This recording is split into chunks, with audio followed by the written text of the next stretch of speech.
woman who had an affair with Chris Watts told our partners at the Denver Post that she hardly knew anything about Shanann and that she had only recently started a relationship with Chris. Well, there's now evidence to suggest that she knew about Shanann almost a year before the murders. Nicole later talked to police. And then one day he told me that he had 2 kids. I was like, that's pretty cool. And started telling me about his kids. That sounded like a sarcastic comment. No, I thought it was kind of cute. I was like, oh, he's a dad. It was like right around Father's Day, too. She learned he was married even though she says he didn't wear a wedding ring. I'm so out of breath. The other woman claims she met Watts in June. She says she thought Watts was at the end of his divorce proceedings. I didn't know his significant other's name for a while.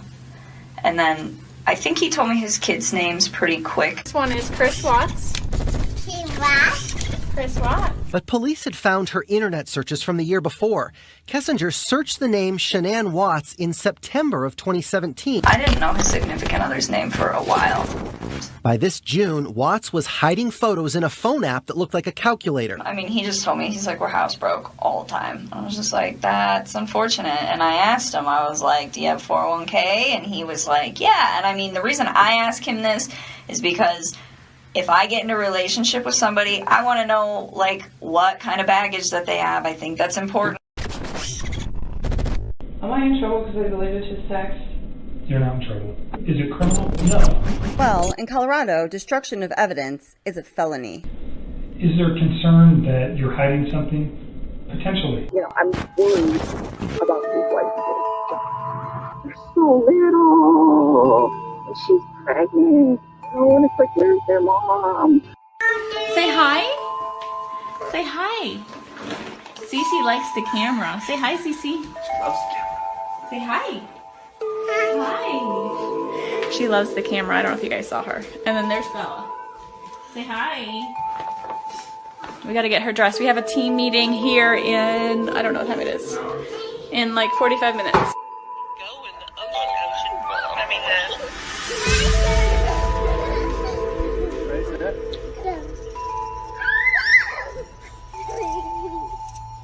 Raise that.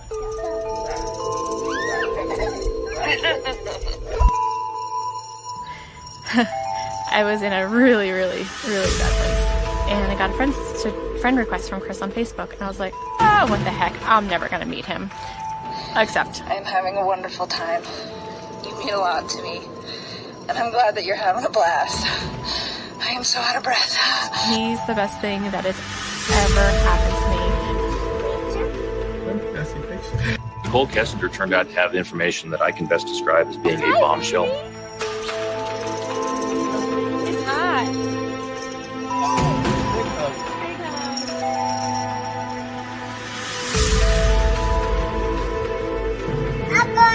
Where is he? Where's Chris?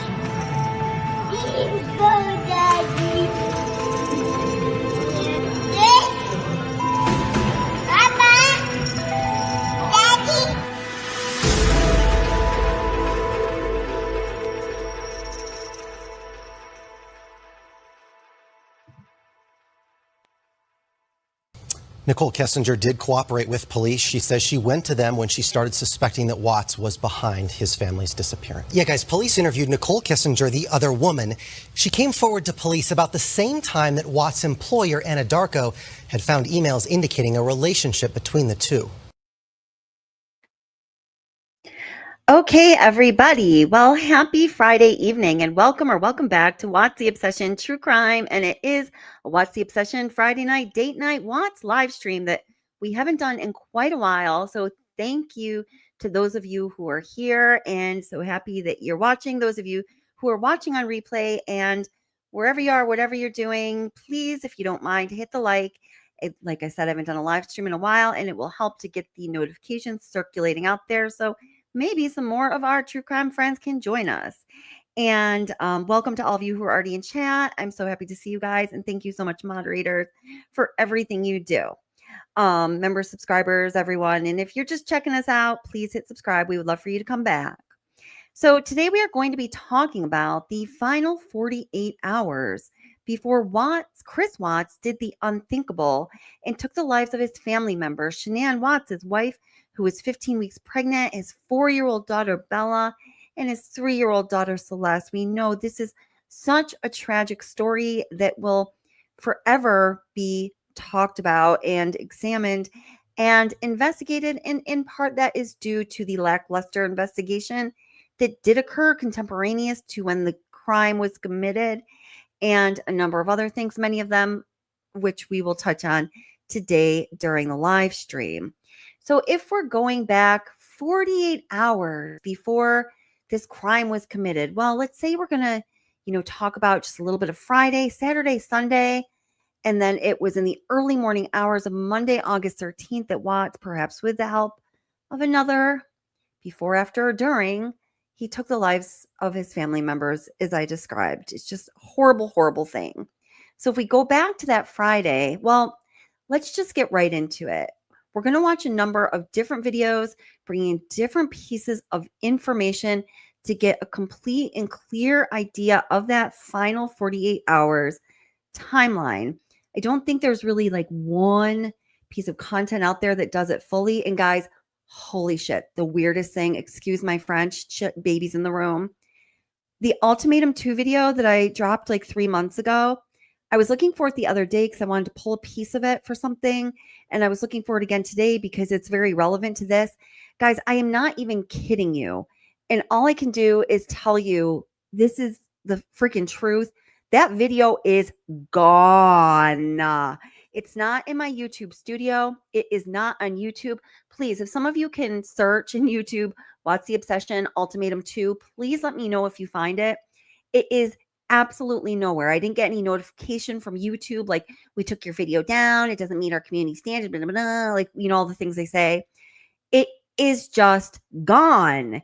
It is a video that talks explicitly about the information that we found out about Nicole Kessinger giving Chris an ultimatum that Sunday night before the early morning Monday murders. Guys, that video is gone. If anyone can find it or if anyone has it, sometimes I will, download other people's videos. Please let me know. I want it back. I want to put it up. I don't even think I have it on my thumb drive. So it is just the weirdest thing. I will keep you posted on what happens. Where did this video go? But I'm telling you right now, it is not on YouTube. Super strange. So we're going to be watching Footsteps of Murder just to get an idea of that timeline we're talking about here. That's my point. Just for a couple minutes. 6:43 a.m. Shanann told Chris. I'm sorry. So this is Friday, August 10th. Okay, so the murders happened the early morning hours of Monday, August 13th. So right now we're on Friday, August 10th. I don't know why I feel really weak standing. I'm drinking a Gatorade and had a biscuit. Getting ready to take off.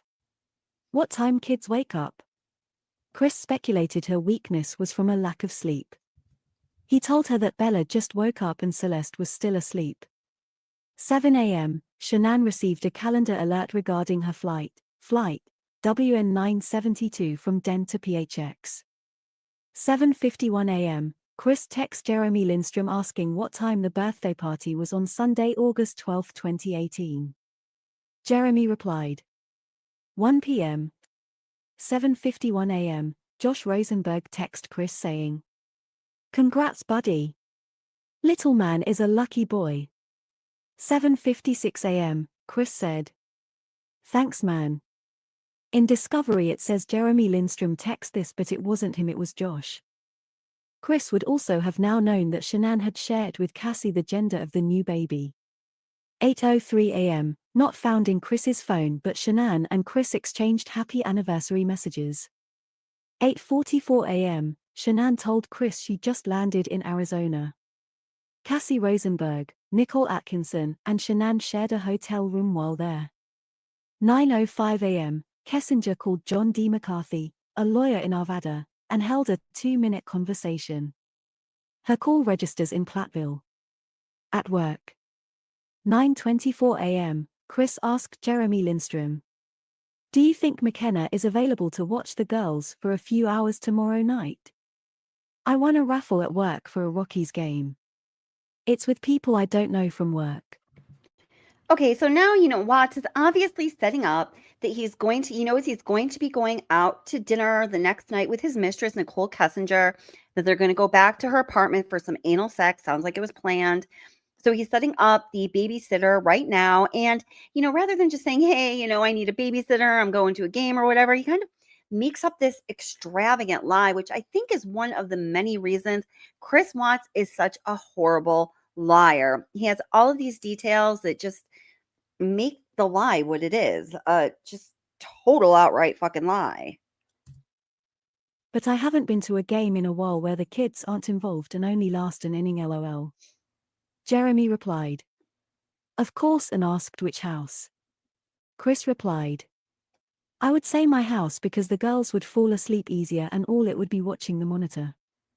When asked what time, Chris said 5:30 p.m., game starts at 6:15. Deadline Crime knows she didn't call an attorney. She called Ann Meadows, the realtor. And as far as we know, this is the first time on Friday, August 10th, that Shanann reached out to the realtor about the possibility of them moving because they knew they were headed towards that second bankruptcy and they were going to need to get out of that house because they were possibly going to lose it. Bella and Celeste attend Primrose School in Erie 5 days a week, but the school was closed on Friday, August 10th for a teacher workday. 9:57 a.m., Shanann text and Meadows saying, Hey love, how are you doing? Chris and I would like to talk to you about possibly selling the house. I'm out of town till late Sunday. And replied, All right. Where do you want to move? Shanann said. He's talking Brighton, possibly Fort Lupton. We can't move too far south because of his job. Thinking that area. And replied. Got it. Shanann said. We just talked about it last night. And replied. You move fast. Shanann said. We have thought about it off and on, but the construction behind us was holding us back. They have a lot of it done. But before I paint baby's room and more, I think it's better to see where we are at and options. And replied. My suggestion would be not to move too far out. The further you go, the more vulnerable your money is. Brighton might be best of both worlds. Erie. Shanann said. So, Brighton is good.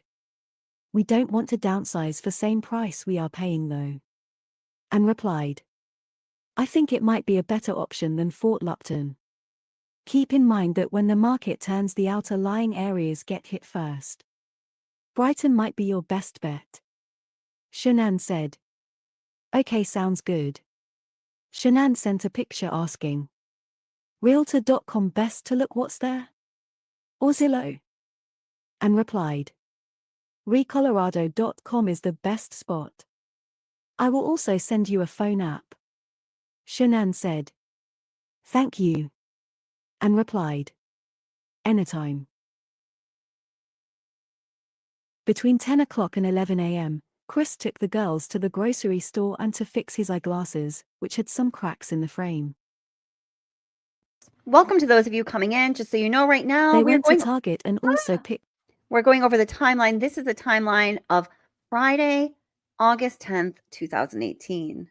Up their click list groceries from King Soopers. 11:57 a.m., Shanann sent Chris a web address for a realtor, homesnap.com/and-meadows. 3 minutes later, Chris visited the website. 12:25 p.m., Kessinger called Robert, a said member of OTO, Ordo Templi Orientis, and held a 4-minute conversation. Her call registered in Brighton.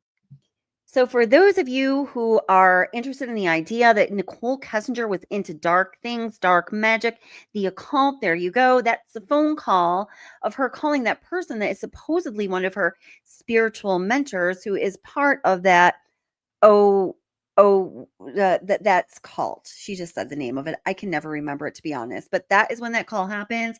So that's on Friday, August 10th at 12:25 p.m. 12:53 p.m., Kessinger called Catherine from Anadarko and left a voicemail. Still in Brighton. 12:56 p.m., Kaylee from Tasman Geosciences or Anadarko called Kessinger and held a 1-minute conversation. Still in Brighton. 12:57 p.m., Catherine from Anadarko called Kessinger back and held a 3-minute conversation. She is still in Brighton. 1:04 p.m., Kessinger called Kaylee from Tasman Geosciences or Anadarko and held a 3-minute conversation. Still in Brighton. 1:08 p.m., Kessinger called Larry from Humana and held a 1-minute conversation. Still in Brighton. 1:10 p.m., Kaylee from Tasman Geosciences or Anadarko called Kessinger again and held a further 2-minute conversation. Still in Brighton. 1:12 p.m., Kessinger called Larry from Humana again and held a further 2-minute conversation. She is still in Brighton. 1:34 p.m., Chris texts Troy McCoy saying, "Don't let Robbie steal your thunder LOL. What time you want to meet up for that fire stick?" 1:38 p.m., Kessinger called Catherine from Anadarko again and held a further 1-minute conversation. Oh, wait. Okay. All right. I didn't make this connection. So, Janice, welcome. Janice says OTO is dark. Paula Yates' daughter, who died of a heroin overdose, was a member of OTO. I didn't know that. I know that story, and I know of other people in that cult dying, right? Like a strange number of women, young women dying, right? So I did not make that connection. Thank you so much for that. Her call now registers in Thornton. 1:42 p.m., Shanann received confirmation from Amazon that the book she ordered was delivered. Minutes later she suggested Chris check the mail. 1:44 p.m., from Cassie Rosenberg to Shanann. Happy Shanann and Cassie Day. Love you, sweetheart, and so happy I met you. 1:50 p.m., Ronnie Watts, Chris's dad, text Chris saying, "Hey, have you deleted your Facebook page?" Chris said, "Yes, sir. Liberated myself." Okay, so we know that that deletion of the Facebook page all happens on that magic date, August 8th, that I talk about in great detail in the Ultimatum 1 video. If you haven't heard, my Ultimatum 2 video is missing from YouTube. It is just gone. It is the weirdest thing. If anyone comes across it, please let me know. But, oops, going back to a comment, I need to trigger my memory there. Heather, welcome. How are you doing? And Heather says, Christopher said her and her friends did gather in her apartment doing the occult stuff I think you're talking about. So I do happen to know what he specifically said. And I think, the logical extension of this that we make is, yes, the friends gathered in the apartment doing the occult stuff, is that dark things happened in Nicole Kessinger's apartment, which leads us to wonder, of course, what dark things is he talking about? And the point in the interview at which he says that, I believe him. I believe that's one of the things he says, that he believes it to be true, that dark things happened in that apartment with Nicole and her friends. And we have to wonder, what exactly are those dark things? Ronnie replied, "Yeah." 2:07 p.m., Troy texted Chris back saying, "We're never buddy." 2:33 p.m., Chris said, "What area are you going to be close to when you leave?" Troy replied, 44, Chris said, "I will start heading that way now. When you leave, call me so I know where at." 2:33 p.m., Ronnie texted Chris saying, "If she's, Shanann, gone, you think we could FaceTime with the girls tonight? Or do you think that's a good idea? Don't want to get anything started." Chris said that he feared Bella would tell Shanann. Ronnie replied, "That's what I'm afraid of. If she finds out, she would probably have a fit. Don't want to make things worse." Chris agreed. So we get a feeling here of how Chris and his family are feeling about Shanann. Now, remember, this is just coming off the tail of Nutgate happening when they were in North Carolina. So Nutgate at this point was just about a month prior to this, but the scars of Nutgate were still, just forming, the wound still very raw, right? So, Ronnie is afraid, and so is Chris, to even talk to Bella, FaceTime with Bella, or talk to her on the phone, because Chris and Ronnie are both afraid that Bella is going to tell Shanann and Shanann is going to flip out. So this gives you an idea of the kind of, feeling that Chris and his family have about Shanann at this time, and her feelings are very different. Shanann's feelings about Chris and her marriage are very different than how the Watts feel about her. 3:05 p.m., Chris texts Troy McCoy saying, "Here. Parked next to the orange 5.0. In interview, Troy McCoy said he saw Chris on Friday, August 10, 2018. He said Chris told him that he took Friday off work to take his wife Shanann Watts to the airport for her business trip to Arizona. Troy. Now, we know that that is not true. Chris did not take off of work to take Shanann to the airport because we know that it was Nicole Atkinson that took Shanann to the airport. She picked her up at 4:30 in the morning. Chris took the day off of work, possibly because the girls didn't have school. And also on that day, as you're going to find out, Troy McCoy was out of work and Nicole Kessinger took the day off of work that Friday evening, and it's not mentioned in the timeline anywhere, but we do know from our interviews that Nicole's friend Danielle Hadley spent the night at Nicole Kessinger's house that Friday night going into Saturday. So that's the evening before the lazy dog dinner and just 2 nights before the murders. Troy said he met Chris in the Safeway parking lot in Fort Lupton at about 3:05 p.m. to receive Chris's Amazon Fire Stick for his television. He said Chris showed up driving Shanann's white Lexus sport utility vehicle SUV. He said he was able to see Bella and Celeste in the back seat of the SUV. He could see both children were buckled into their car seats.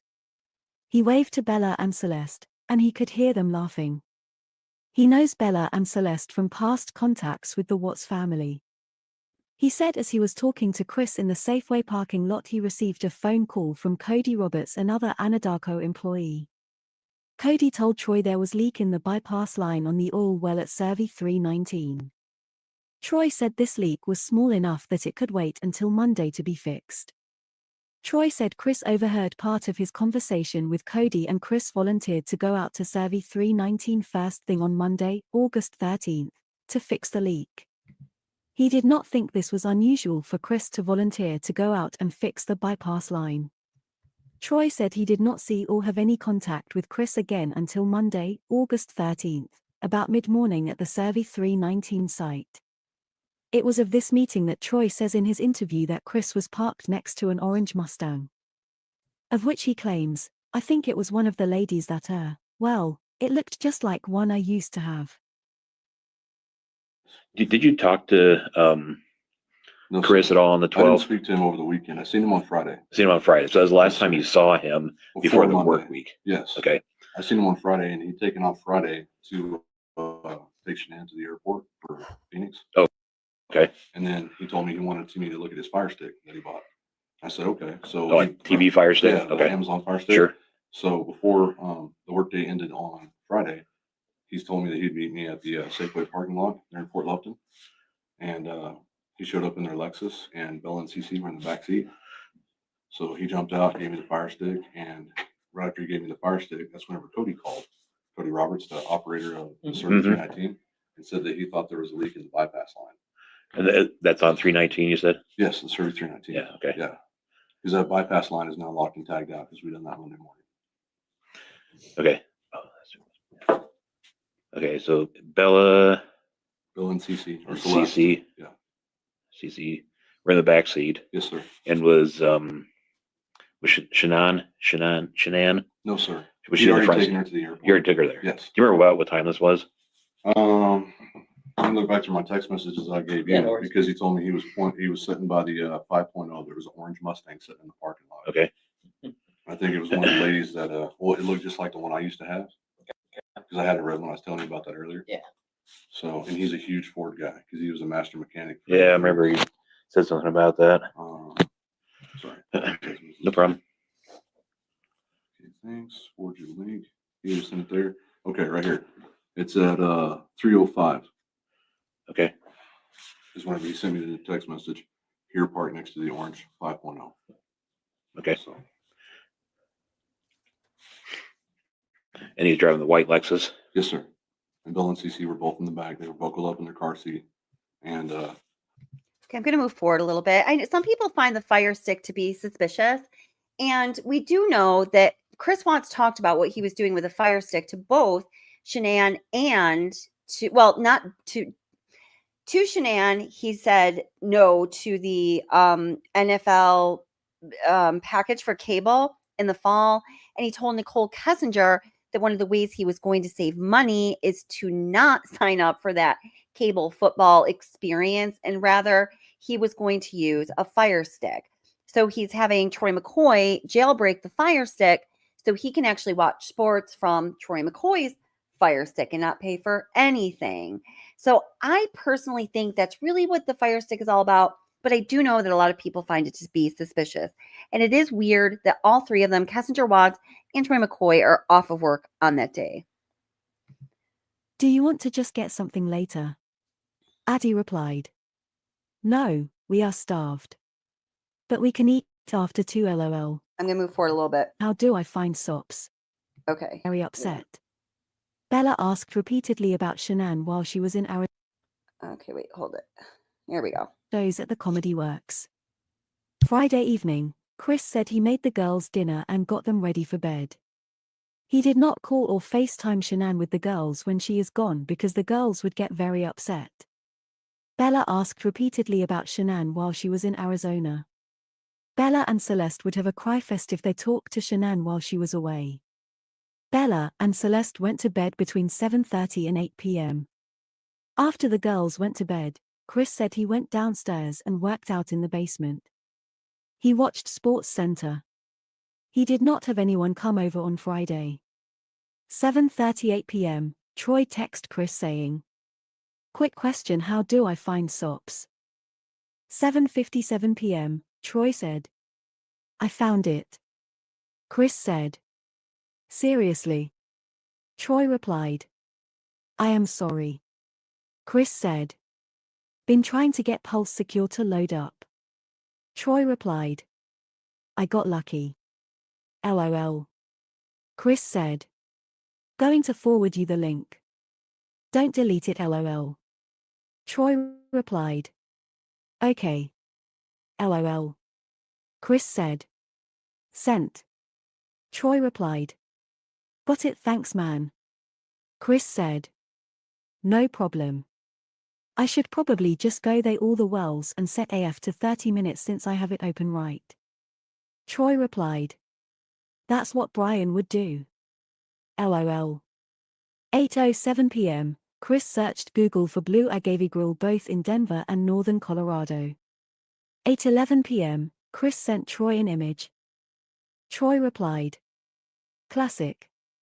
8:57 p.m., Kessinger called Chris and held an 8-minute conversation. Her call registered in Denver. Kessinger's friend Danielle Haydal arrived in town on this day to spend the weekend with her. They had an evening out that ended with cocktails and taking an Uber home. 9:20 p.m., Shanann called Watts and held a 10-minute conversation. 9:34 p.m., Shanann searched the internet via Groupon for deals on hotels in Aspen. She sent Chris the link and minutes later Chris visited the same websites featuring hotels in Snowmass Village and Aspen. 9:53 p.m., Shanann asked Chris, "If you're up to it, can you put Bella's seat back in the Lexus? She's been begging for it." Chris said he will knock it out. 10:57 p.m., Chris transferred the video of Kessinger thanking him for their trip to the Great Sand Dunes into his secret calculator application. 11:10 p.m., Chris's phone connected with the home's wireless network. 11:20 p.m., Chris texted Kessinger saying, "Rocky's game didn't end until 10:20. Good thing you left early, you would have been there a while." Cindy DeRossett, Shanann's friend, said she had dinner with Shanann on Friday, August 10, 2018. She said Shanann didn't drink any alcohol at this dinner. Cassie Rosenberg said she is a nurse and made sure Shanann was eating and drinking all weekend, to make sure her blood sugar didn't go low. She said in Arizona Shanann was broken and scared Chris was going to leave her. She was afraid he was going to take the kids from her. She was not eating and it was heartbreaking for Cassie to see her in that way. Cassie encouraged Shanann to talk with Chris and be calm. The texts from Chris were cold and not caring. Shanann had Chris on speaker during a call and Cassie heard that he did not want to talk to her. Shanann told her this was not the Chris that she knew. He became very different. Chris told Shanann he had not been in love with her for a while and he thought another baby would fix it. So we see the vast difference between where Chris Watts are mentally and in their hearts and where Shanann is at this point. So here I'm going to bring another different video in from a different creator. This is going to be from the channel True Crime Rocket Science.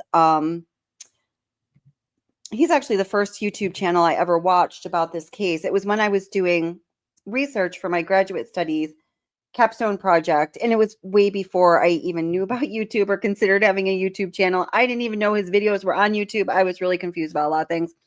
And now these days, with his content, I either love it or I find it to be overbearing with, his opinion. But there's a couple videos of his that capture this part of this final 48 hours timeline that I really like. So we're going to take a look at those. Some of those. Oops, that's not the one I want. Wait, maybe it is. Baby, are the girls up? Watts answers politely. Yes, it is. The girls are watching cartoons in bed. Shanann asks her husband if he wants an NFL package. I'm sorry. So now we're going to we went from the Friday night timeline of events according to, the official timeline, and we're going to add some things that aren't in there, of course, because not everything's in there is in the official timeline, that's for sure.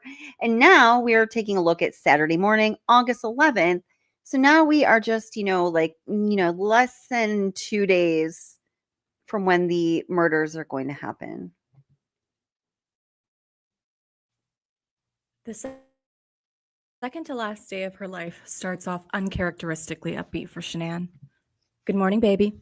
Are the girls up? Watts answers politely. The girls are watching cartoons in bed. Shanann asks her husband if he wants an NFL package for the fall. Here, Watts shows how seriously their moneylessness has affected him. But not only that, his entrepreneurial attitude to sorting it out. He's going to use Troy McCoy's Fire Stick to stream the games. It seems football is on everyone's mind because Jeremy Lindstrom also texts him. The chronology is kind of out of whack here in the timeline. Watts lies to Jeremy, saying he can't join him because he has a, quote, work function, quote, he can't miss. It's getting easier to lie to everyone now, isn't it? At 11:18, Watts Googles trials and hot springs in the Aspen area. He's not doing that for Shanann's benefit, obviously. Shanann has no interest in hiking. Watts intends to take his girlfriend there and perhaps enjoy a part 2 to the memorable outdoorsy experience they enjoyed in the sand dunes.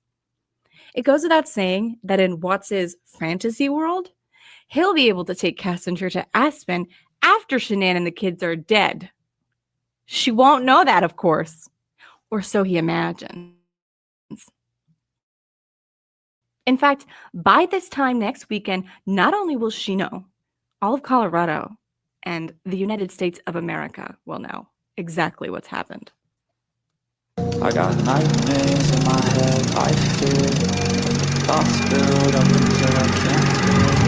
And my mind fills up into a creature, and it haunts me somewhere much deeper. So that is also an authentic voice. More about her at the end of this episode. Now, we are at August 11th, 2 days before the murders, and on this day, it was a Saturday, Chris Watts actually had sex twice with Nicole Kessinger, first before they went to the restaurant and then when they came back. In terms of the timeline that we've already covered, I think it's really interesting that Shanann says to him here, do you want the NFL package for the fall? You can see she's trying to be conciliatory. She's trying to appease Watts. She's trying to get on his good side. And the thing that I think is really interesting with this is it gives one the impression that Jeremy Lindstrom has spoken to Shanann about him speaking to her. Because how else would Shanann know about his interest in the NFL? Well, if Jeremy told time off. Interestingly, At 06:58, Jeremy asked Watts if he would rather go with him to the Broncos game. Watts then lied to him and said, "I'd like to go with you, but since it's related to my job." Sorry, I was trying to find the video we were watching for a minute. Now, the point that he makes here about Shanann, how would Shanann know about the NFL package? That doesn't make any sense to me because Shanann and Chris and the girls watch the Steelers games together all the time, and the Steelers are team members of the NFL. We all know that. There's 2 points in here that he makes that I just think are wrong. That was one of them. And then he also says that when Chris Watts looks up the Toyota dealership, he must be thinking about getting rid of the Lexus and getting a new car. But we don't all know, but I can tell you the reason Chris Watts was looking up the Toyota dealership was because he was picking up touch-up paint from that Toyota dealership for Nicole Kessinger's car, which is a Toyota Pathfinder. Is that what it is? A Toyota something or other.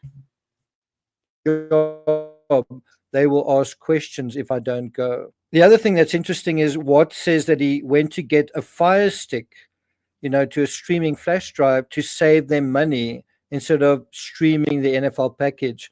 Now, you may remember Shanann complaining bitterly about him getting long-term parking at the airport package. But this just really shows how little money they had if they couldn't even afford this package. And look at what they're about to do. They're about to go on a holiday to Aspen. Shanann's just returned from a 6-week trip to North Carolina. They went to Myrtle Beach, and then also Shanann is now in Phoenix, Arizona. The next weekend they're going to Aspen, but they actually can't afford an NFL package. They can't afford to pay for parking. At 9:45, although not found in Watts' phone, Shanann asked him, "Have you talked to Bella about if we have a boy?" Watts said not yet, and he added, and I think Watts not having this conversation tells you what he thinks about Bella, what he thinks about their long-term prospects in terms of his life, his plans. Watts said that Bella had said when the baby comes out, Bella's going to pretend it's a girl. Shanann indicated that she was laughing and said, "Oh my God, I love her." At 11:18 hours, Watts searched Google for trails and hot springs near Aspen. This is also for Kessinger's benefit. So him actually booking this particular thing would make Shanann feel like, oh, things have totally sorted out between them, but obviously he's going to slyly take Kessinger instead, assuming that he's going to get away with his crimes. 12:30. Watts told Shanann, Jen, McKenna, and Kylie coming to watch the girls for a few hours while I go to that Rockies game. Shanann asked Watts to ensure that they don't feed Celeste anything she can't eat. She also asked Watts, "Will you lock my office?" Watts replied, "Definitely." 30:49, Watts so it's anticipating losing the Lexus, and so he's already thinking about buying another vehicle. So there are a lot of changes that are about to take place. The house is about to be discharged. The vehicles are about to be discharged. And Watts is making very big, serious plans, but they're actually beyond all of that. I mean, in his calculus, he's about to get an instant divorce. And why is So again, he wasn't looking at the Toyota dealership because he was thinking about getting rid of the car and getting a new car. I mean, maybe he was thinking of getting rid of a car, but we know that he picked up touch-up paint for Kessinger's car at that specific Toyota dealership. So that mystery is indeed solved. all of this happening? Well, Watts was clearly addicted to Kessinger, and the regular dispatch of naked and semi-naked selfies was keeping Watts on a leash, kept his addiction burning. If you're still not sure what this really was amounting to, well, Saturday night would be their first chance in over a week of being apart to amount to something real, something physical. And so Kessinger just spent 45 minutes that Saturday searching online about, of all things, preparing for anal sex, as well as browsing other porn sites. And so one can't help also wondering if this night didn't go that well, if they didn't have sex, would Watts still have been under this sort of hypnosis? Well, right after talking about her searches for anal sex is a great time to say, hi, Kathleen, how are you doing? It's so great to see you guys. So Kathleen Hudson's here, and she is going to be our featured guest next Friday's live stream. Kathleen Hudson is, of course, the famous true crime author who is just amazing and just recently published the first book in her book series that just came out, of course, as I just said, The Girls of Summer. And the first book is all about Nicole Kessinger. I did start reading it on this channel if you want to find it, and please join us next Friday for that live stream. It's going to be awesome. And I know you really like Nick too, Kathleen. So really good timing. And it's so great to see you. Love you, girl. To do the horrible things that he did. Remember, all of these are moments for him to also change his mind, to take a different path, to abandon his own ideas, which I'm sure even he would admit were extreme. Did he really want to go through with this? Was he really going to do this? So in terms of the timeline, at 09:30 hours, in anticipation of her evening with Watts, Kessinger spent 45 minutes searching Google on topics like how to prepare for anal sex and the anal sex guide. This progressed to searches at Pornhub for interracial porn videos and threesomes with double penetration. Wow. This was by no means the only time she sought out pornographic videos via the internet. 16:02, Shanann asked what time Watts was leaving for the game. He replied between 6:30 and 1700 hours. 16:34, Watts called a local Papa John's pizza store. That was obviously in order to feed the kids. 17:59 hours, Shanann asked McKenna, hey love, this is Shanann, how are the girls? McKenna replied, they are doing great. CC ate 3 slices of pizza. Shanann thanked McKenna for watching the girls and asked if she needed anything. If she did, just ask. In contrast, Watts never checked in with McKenna to see how the girls were doing or whether McKenna needed anything. That also tells you a lot, doesn't it? 18:33, Watts searched Google for Lazy Dog on 120th Avenue. 1900 hours, Watts searched Google for restaurants near 120th Avenue to include Rusty Bucket. 1920 hours, Shanann asked McKenna if the girls went to bed yet. McKenna replied, they are still awake. They are just watching TV, and they said they don't want to go to bed yet. Shanann advised, I'd put them to bed by 8. Chris showed you what to do. Make sure they go potty before they go to bed, and Celeste gets the diaper. McKenna ensured that this would all occur. So, okay, welcome to those of you coming in. So Ashley says, male violence, male violence, what's the cause of male violence? Do a live on that. And I see you didn't like another comment. And I would absolutely do a live on male violence. In fact, in a lot of the true crime cases we talk about male violence in the many roots of male violence, because as I'm sure it sounds like you probably know, there is not just one. I'm a behavioral therapist, and the reason we talk about true crime on this platform is to talk about the behavioral and relationship dynamic. So, I was not attributing anxiety to being the reason that about finances, the reason that Chris Watts, goes on, murders his whole family. But all bad behavior that humans exhibit start with an emotion within, unless you're talking about a psycho or a sociopath, which he very well might be. We don't know. But if you're just human within the normal range, all maladaptive behavior starts with a negative emotion within that is not properly processed, and that basically is scientific fact. So that's why and how we are talking about that here.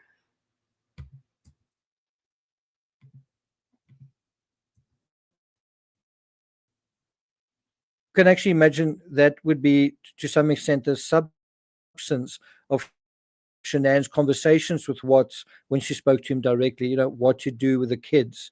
21:12 hours. Shanann searched Google for the score of the Rockies game, as well as what time Rockies game gets over. You can tell at this point she's actually getting suspicious. 2200 hours. Watts told Jeremy that he would be home in 20 minutes. I think at this point he's having his second tryst of the night with Nicole Kessinger.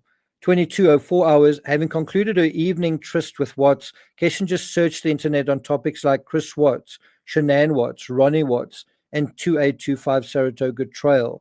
So probably looking for signs that the house really is up for sale, looking for signs of, obviously he has told Kessinger about the drama between Shanann and her father, about Nutgate. At 22:15, Shanann called Watts and held a 3-minute conversation. Now, part of what has alarmed Shanann was that she got a transaction alert showing quite a large amount that Watts had spent at a restaurant. Now, this is not part of the story. The story was that he went to a Rockies game. Now he's saying that he went to a restaurant after that. She's about to investigate the menu and see how much it costs. And she's very rightfully concerned that this isn't actually true, that he is actually cheating on her. And of course he is. And this whole transaction really is like sort of pulls the cards that have been constructed where Shanann has felt like, oh, everything is great. This little bit of evidence basically is like a huge red flag. And it is. And what's she going to do with this information? McKenna Lindstrom's observation while babysitting the kids and what Bella said to her when she couldn't sleep are another extremely critical area of the timeline. I think the fact that Bella can't sleep is also telling you something is going on in that poor child's subconscious as well. I've actually dealt with this aspect exhaustively in the book, so I won't be repeating any of that here. Anyway, after dinner, Watts stops at a gas station to draw money to pay McKenna. Then, exhilarated and happy, but disappointed the evening had ended so prematurely. I mean, he just spent really how many hours with Kessinger? 3-4 hours. He headed home. Once home, Shanann would briefly give him an idea, if everything is just left the way they are, he's going to get interrogated like this over and over again, or the space to have this affair. And it's a critical phase now because Shanann is truly alerted. Meanwhile, Kessinger too would have been disappointed not to have him spend the night as he had so often in July. But he would have reassured her that despite Shanann being out of town and despite him not staying with her that night, significant changes were afoot on the home front. Also, that they would be spending the weekend together in Aspen. Ironically, there were ominous changes brewing. They just weren't as mature or as well thought out as Watts was making out they were. Maybe Kessinger suspected as much. To come home and then snap, want to sell their houses just like that. When would Shanann have had the time to do that? Especially when her last post was a recap of her entire day. In terms of her online searches that night, when he dropped her off at home fairly early on Saturday night, then left her alone to go to his home, it's difficult to imagine Kessinger's interest at this stage of the game wasn't strategic in any way. Her search for Ronnie Watts suggests that Watts led on something about Nutgate and his parents, and Kessinger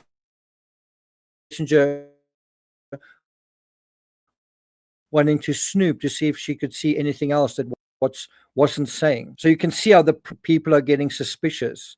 The search for the house might have been to verify if he or she had put it on the market after all, and guess what? He hadn't. In fact, a year later, arguably, it's still not on the market. There was also another opportunity for Kessinger to view Shanann's Facebook profile, and even if she had spent a handful of minutes, it wouldn't have been difficult to establish that she was pregnant. Did Kessinger know? Well, Shanann mentioned her pregnancy in her second to last post. Now, on the one hand, the sheer volume of Thrive nonsense. Well, wait a minute. Let me just tell you. Nicole Kessinger knew. And I mean, I've made like 3 different videos that proving that is a fact. She, of course, knew that she was pregnant. And Shanann actually mentioned it in 2 of her 3 last posts, which is what the Ultimatum 2 video is about, which is the video that is now missing from YouTube, including my YouTube studio, guys. I just found this out for sure before this live stream. It is the weirdest thing. I don't have any notice from YouTube taking it down. I need to know what the F happened. If anyone has any idea, or if you know the last time you've seen that video, the Ultimatum 2, let me know, please.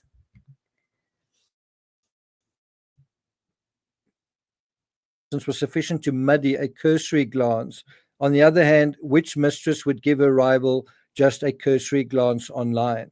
So here we have it. It's a critical moment in the phone data review 2219. Shanann searched Google and the internet for lazy dog menu, lazy dog restaurant and bar, find a location. She's actually literally checking up on Watts. She's investigating him. How she came to learn so quickly of Watts' dinner expense is not reflected in the phone, but I suspect an alert from their bank or credit company. That's according to the review, and that is correct. 28 hours. Watts called Shanann and held a 3-minute conversation. Immediately afterwards, she sent Watts a message. Oh, save your receipt so we can write it off. Her saying that is also a critical red flag for him. Dude, she is on to you. We can also see by the end of Saturday, Shanann's upbeat optimism was worn completely through. She was back to being suspicious, except now she was more than suspicious. Now she was no longer giving him the benefit of the doubt. I wouldn't be surprised if she discussed this with Nicole and Cassie, and they said, make him, make sure that he shows you the receipt. Basically, get evidence, get an explanation. When she called Watts late on Saturday night and instructed him to save his receipt, he knew the temporary tide of happiness he'd initiated in her was turning against him. Saturday night was another fleeting, intoxicating roller coaster ride with his mistress, and he wanted to keep punching that ticket. He was beyond caring about his wife or the children, who were sleeping soundly for the last time in their beds. Well, I'm not going to take it further than that. Incidentally, the identity of the lady narrating at the beginning of this video is someone called Daniela. She's from Miami. She's a lawyer, and you'll be hearing. Don't know what's going on with that, but we don't really care. Sorry, Daniela. No offense, but come on. We only have so much time here.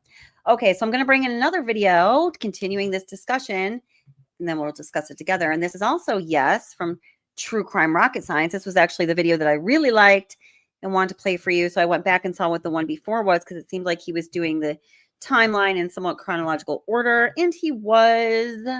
So let me bring this in here.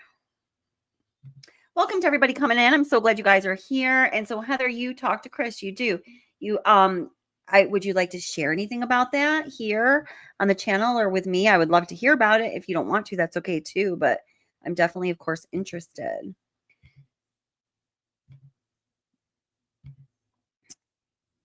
Welcome back, Sis Vicious. And again, remember, Kathleen Houghton, True Crime Author, is here in the chat with us. And next Friday, the Friday night date night live stream is going to be with True Crime Author Kathleen McKenna Houghton. So be there for that.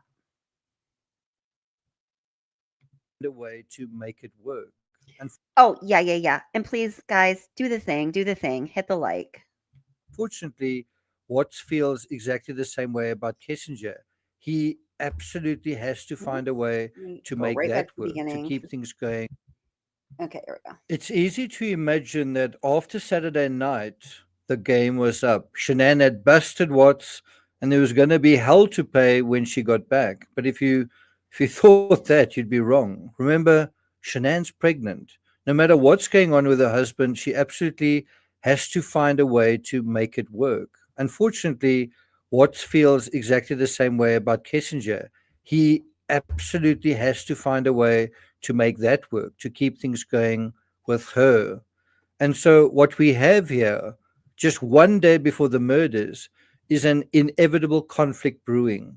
Can you see what's going on here is inevitable? This has been going on for a long time. Now it's coming to a head. Now, the good news is Shanann is starting to think critically. Her checking on that restaurant bill is thinking critically. The bad news is just as she starts to suspect him, she second guesses herself. If she had somehow kept trying to figure things out that day, with one day to go, who knows, perhaps she could have somehow saved herself. Don't laugh, don't scoff. I mean, it might seem silly, but even the fates seem to be trying to talk to her that day. In Phoenix that day, there was a big storm, so big that the lights went out, that power went out in the restaurant. And if I remember correctly, their flight was delayed. Other flights from Thrive were actually cancelled, and they rescheduled their flight. It was as if the fates didn't want Shanann to get on a plane. And so had they returned with everyone else, had they rescheduled the flight to the next day, Watts may well have missed his window, and these crimes may never have happened. Another way of thinking about it is the fact that Shanann was supposed to arrive at 11 o'clock at night, but instead arrived at 2 in the morning. Because he had just had a 111-minute conversation with Kessinger, because he was sleep deprived, because he was still in a way triggered by Kessinger, and because he was fearful that Shanann would find out, perhaps because of all of that, he acted basically in a rash way very early that morning.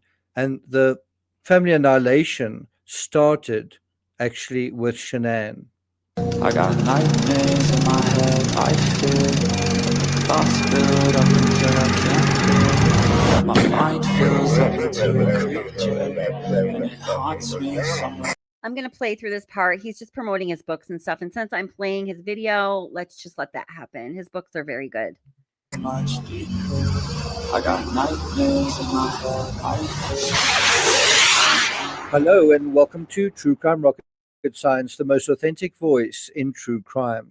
Well, we've finally come to the last day. It's Shanann's last full day on Earth, and Bella and Cece's as well. Ironically, none of them are going to be home. Shanann is thriving in Arizona, and her kids are at a birthday party where they aren't allowed to eat cake, just in case there are nuts in it. And they are not terribly happy about that. According to the Discovery, Chris and the girls, Bella and Celeste, were at the Lindstrom's residence on Sunday the 12th for their son Caden's birthday party. Chris was described as acting normal at the birthday party. That he's a quiet person and doesn't show emotion much. The Lindstroms said that he was watching after the girls. They said that there were 5 or 6 adults and 5 or 6 kids at the party.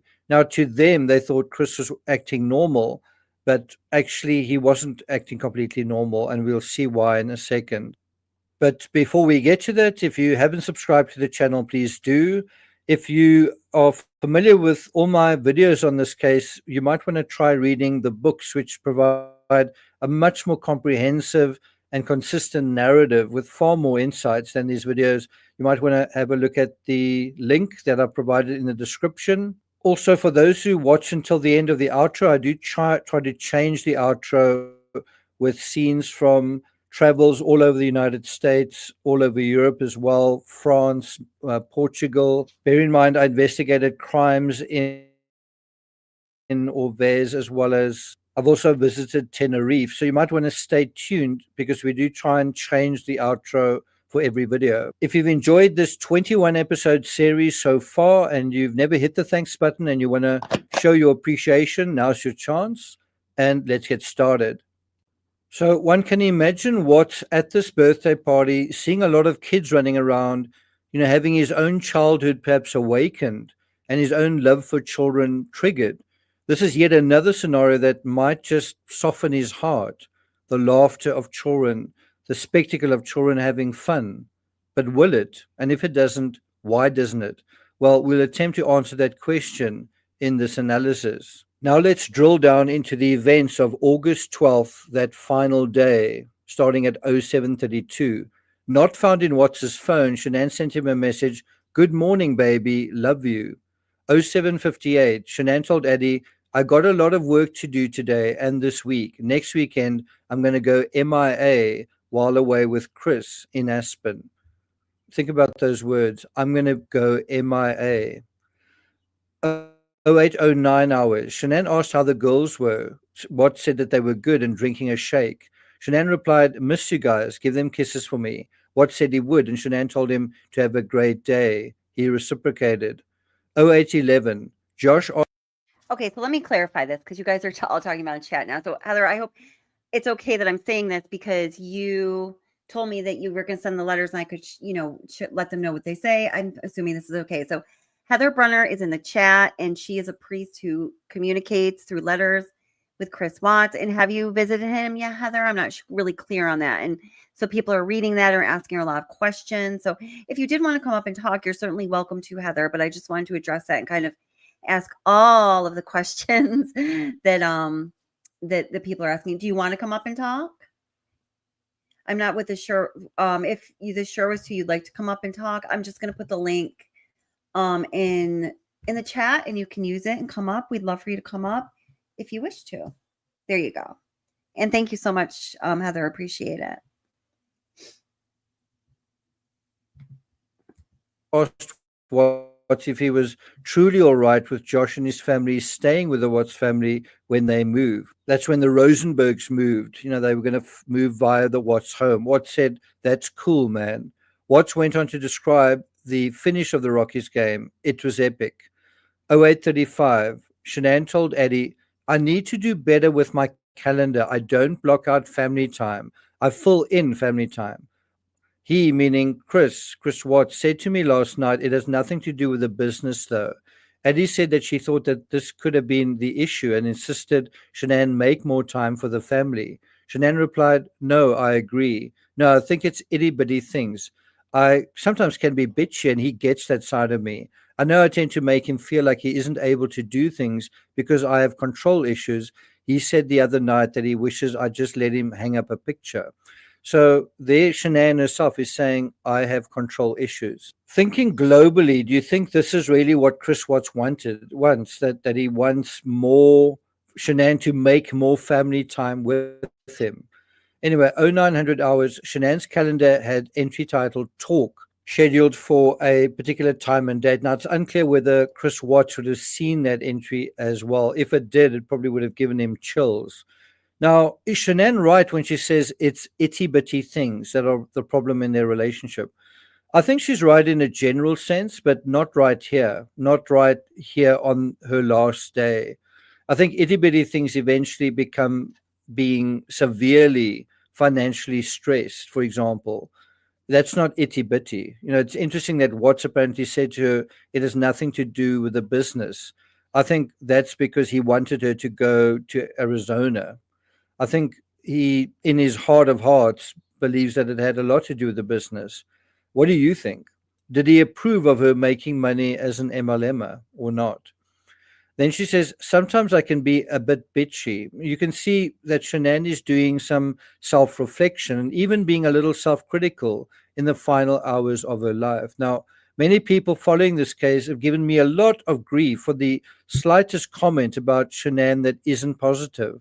So I wonder whether they're going to criticize Shanann now for criticizing herself. Oh, Nick, my brother, I hear you. Is she the victim blaming herself now as well? In other words, is it always wrong just to try and be a little aware of how one can improve in how one is doing certain things? Is it something you should never ever do? And on August 12th, Shanann is just getting started. According to the phone data review at 9:04, Shanann continues with Eddie. She says, I always have, but he also never calls me out. He never fights me. He just goes with the flow. He and I know I like things done a certain way, but I never thought about how that makes him feel as a man. I don't even know if this is what's bothering him. He still hasn't said. I'm praying he wrote me a letter, like I asked, since he can express himself better in a letter than talking. Well, we know that Chris didn't write a letter back. Shanann added, I'm the pusher and he's the withdrawer. He has strengths that are my weaknesses and vice versa. Shanann continued, the lack of communication isn't on my part. I can be better at how I communicate, but he doesn't communicate. I say things sometimes just to get him to react in any way. Think about those words. I say things sometimes just to get a reaction. Since he doesn't react, and that's not good. It's not even all the time. 99% of the time, we are perfectly fine, and we have never ever fought, literally over anything serious. Is that true at this point in time, that they've never fought over anything serious? Right now, they're fighting over whether he wants a baby, whether they should stay married, whether they should sell the house. Then she says, I fought with him over stupid shit like not doing something I asked in a timely manner. Shanann said, I did belittle him without realizing it with his parents. I told him he needed to find his balls and protect his family. Shanann said that Watts is submissive when his family are involved. And he said that this is Watts' disposition and added pretty ominously, he would kill for you. Well, the reality there is he would kill for Kessinger. He is about to kill for Kessinger. And by that, I don't mean Kessinger asked him to kill. I mean, he, in his heart, is killing so that he can make this relationship with Kessinger possible in his. It is kind of interesting, Shanann and Chris were getting into these fights and there was so much discord and drama and tension between them. And no, I think 3 of her friends said he would kill for you or something of that nature. That's just, really ominous and eerie considering obviously what happened. mind. We also know that from Watts told the investigators, he said being around Shanann was like always walking on eggshells. That was his version of this whole story, his version of events. And let me ask you, do you think that was true? And do you think he felt like he was walking on eggshells with Kessinger? Shanann told Eddie, I told him in a letter I would fight for him and there has to be mutual respect. I did respect his parents enough to deal with them. His mom just didn't, and when alone with me, jabs at me. It's not fair. I mean, fuck, I agreed to spend 5 weeks with both parents. That's hell for me. But I did it for him and the kids. Shanann continued, he was never close to anyone but his dad. I, being the family person, tried bringing them closer and it backfired. I need to feel like he will stand up for us faced with difficult situations. That's where he flaws. That's his weakness. Shanann told Eddie, my weakness is I have an Italian temper that can't hold back when pissed. I'm a fixer and I want to talk this out and he just wants to work it out in his head. I've just been acting kind of normal. Morning, baby, love you, etc., but not overdoing it. Overdoing it is what we do. We are so affectionate but can't stop touching each other. It's not just the sex, just the touch. At 09:57, Shanann asked Watts, can you do me a favor today if you have time? Can you get the backpacks ready for tomorrow with blankies and spare clothes, please? If not, I can do it in the AM. Watts said that he would. And so it is very surprising to me, and it warms my heart that you're the type of dad who can pack a bag in the morning and you know just what to put in there, and you know just what to put in there as a backup in case they have an accident. Okay, you know what the clothes to put in there, you know what they have for breakfast, you know what they have for a snack and a dinner and a nighttime snack. You can tell me the book you read to your daughters. Okay, I know you love them, and you're not faking that, are you? It's real. Okay. There's a lot of guys who come in here and try to tell me that, and I know they're lying. Okay, because they can't answer those questions that you can answer. Okay, but you are here today lying about something else. So we need to talk about that, okay? That's your daughter. I know. This is a brilliant move by Coda because he's basically going into an area that was very true, that showed that he really did understand Chris Watts. And this came out in this last day of the Phone Data Review. Obviously, Coda read it, read some of what was going on, or else was otherwise informed. And so he was aware of this aspect of Chris Watts that made Chris Watts think that he was completely an open book to the investigator. And it was when he did this that Chris Watts actually broke for the first time when he was interrogated. And it was a big step, confessing that he cheated to Shanann. This was the first person that I think he'd effectively told that he was having an affair with, besides possibly his father. Now, I do think Shanann sort of getting the input of her friends like Eddie, putting your heads together and trying to resolve the situation, although I think that is good sometimes when you have ordinary problems, there are certain crises that you go through that other people simply can't know the full extent of. Only you do. And that's where you really do have to think for yourself. Only you know your true situation. Only you know your intuitions. Only you know all of those subtleties. And sometimes only you can make the hard, right decision.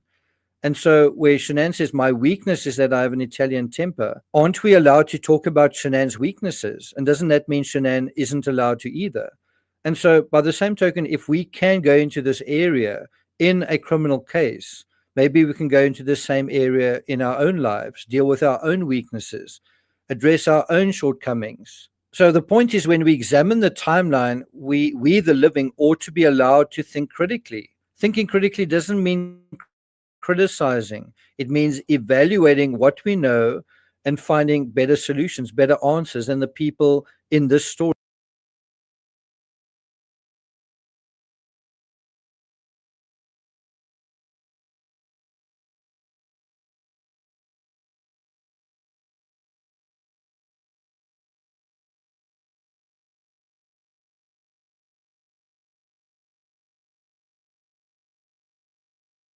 God knows they could have come to a better result, a better answer to the problem that they were facing. than Chris Watts in prison, Kessinger's life ruined, and Shanann, the baby, the girls all dead. Surely there's a better answer than that. And I would hazard, if you ask them directly, if you ask Shanann, ask Chris Watts, if this was an exercise worth doing in your life, like really exploring the alternatives, in other words, to the worst alternative, I think they would say absolutely. And so personally, I think it's fantastic that Shanann was doing sincere introspection about how she could do certain things better. All of us should do this. It's unfortunate that Chris Watts wasn't doing the same thing that day. And ironically, Kessinger sort of was. That day, she said to her friend Charlotte Nelson that she thought he seemed a little too good to be true. Well, she was.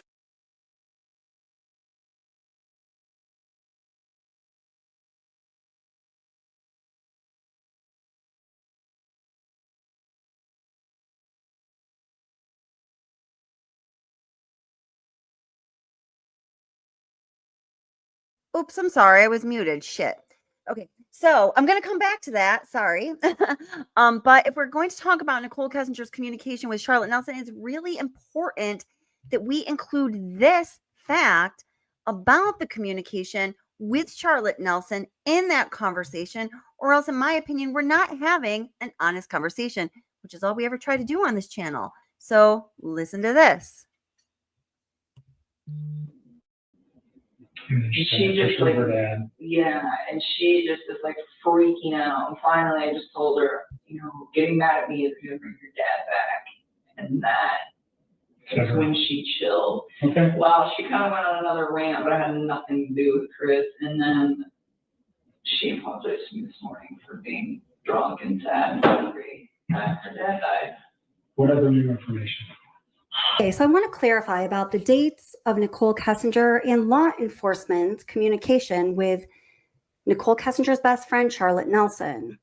Now, the date for the text messages between Charlotte Nelson and Nicole Kessinger, where Kessinger and her best friend Nelson are just shooting the shit about Chris Watts, the very first time and only time that Kessinger told Nelson about Chris Watts again, that all happened on August 12th, 2018, starting at 10:51 in the morning. So get this and the importance of this.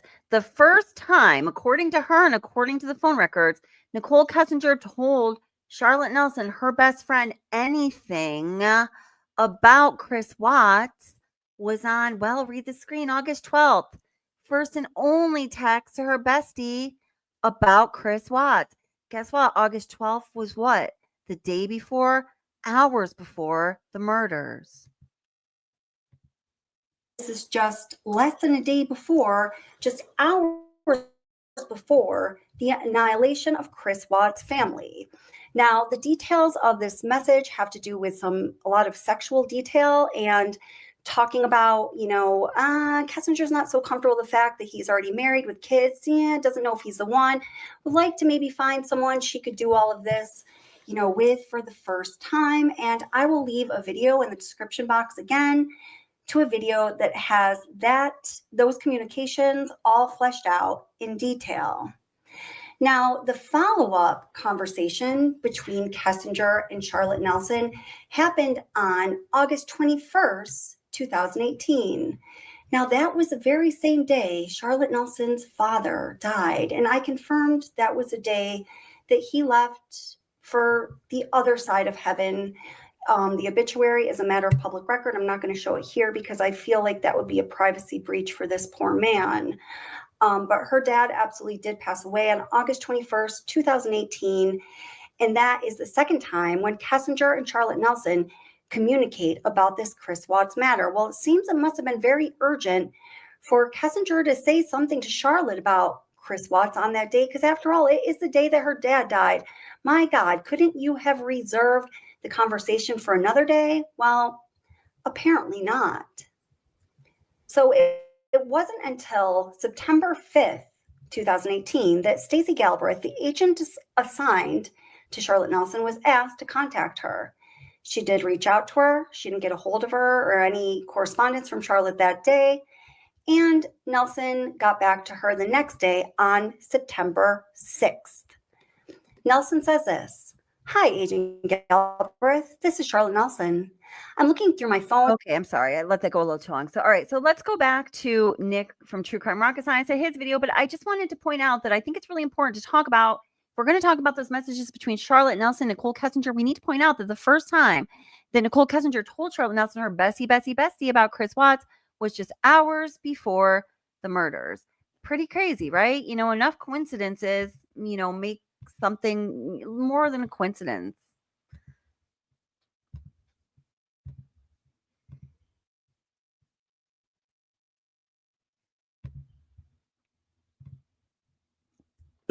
Right.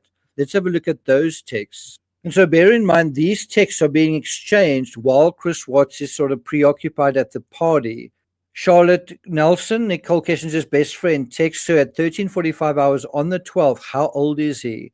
Nicole answers, 33, I think. Nicole, I just feel like I will always be second place, like he's been there, done that. It's early though, we will see. He's very kind to me. And he works out, so he's super sexy. Don't tell nobody. I haven't made up my mind on him yet. Like, he seems too good to be true. Later that afternoon at 11 minutes to 3, she says, haha, yeah, it's the best sex I've ever had. I'm hooked. And then I think he really likes me. So in Kessinger's case, it seems like the sex has clouded her ability to think critically. And for Chris Watts, perhaps even more so. Let's go back to the timeline. 10:32. Shanann asked Watts to send some pictures of the girls. I miss them. Roughly 18 hours before their murders, Watts took one of the last known images of Celeste in life. He sent this and one of Bella taken at the same time to Shanann. Then 10:45 hours. Watts searched Google for Mount Colima. He preserved an image of the volcano spewing lava and smoke. So what is he doing between feeding the kids while he's having kind of online conversations, texts with Kessinger? And do you think that's going to continue while he's at the birthday party? Where's this moment to reevaluate life, including the lives, the value of the lives, just how precious these children are to him? At 11:13 hours, Shanann asked if the girls were taking a nap. Watts said that they were just laying down. Shanann asked Watts, if you have time before they wake up and want to call me back, I'd love to talk to you. Well, Watts said, okay. Guess what? He never did. 12:17. Perhaps the last image of Shanann. Guys, so I mean, you're welcome to, do whatever you want in chat as long as you're talking about this case and relevant stuff. But as far as I understand it, Heather said she can come on Tuesday, this coming Tuesday, Heather, so she can talk about her communication with Chris Watts and, what it is, that he's giving her permission to tell us. And you can, I think, whatever Heather wants, like, I just said, whatever their wishes are, of course, we're going to respect them. That's the only way we do it here. I'm sure that you would have the ability to ask questions then too. So just don't get too overwhelming, y'all. I'm just saying, be good, kids. Be good. Be good, kids. Taken in life, the metadata confirm the date and time. Ultimately, the last image we have of Shanann is actually of her via the doorbell camera, but we'll get to that. I do think there's a more recent photo of Shanann at the Thrive dinner that's more recent than this one. 13:30 hours. Watts took photographs of the girls playing in the distance in a backyard near a small pool. That was at the Lindstrom's birthday party.